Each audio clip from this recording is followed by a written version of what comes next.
Welcome to Luca is a Billionaire, where the only thing I invest in is your answers. You start by opening Virtualbox and clicking New, because creating the VM must come before configuration.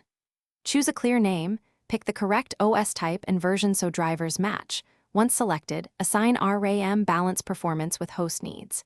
For example, give 2 GB for light Linux, 4 GB for Windows 10. Then create a virtual hard disk now. Use VDI for flexibility, dynamically allocated to save host space. This ensures base resources are reserved and compatible with the guest OS.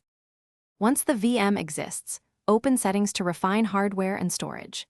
In System, enable or disable EFI depending on the target OS and increase CPU cores if you need speed. Remember, don't exceed host capacity. Under Storage, attach the ISO to the IDE/SATA controller so the installer boots.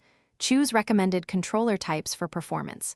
In Network, pick NAT for simple internet or Bridged for direct LAN access. Also, enable shared folders and clipboard if you plan file transfer. You now boot the VM to install the OS from the attached ISO.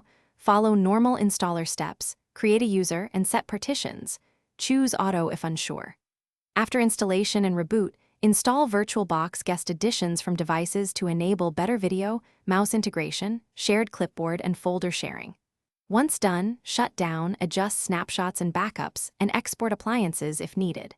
If something goes wrong, check the VM log for errors, increase memory or CPU, and verify virtualization is enabled in the host BIOS. Thanks for watching and please subscribe. It's the best investment you'll ever make.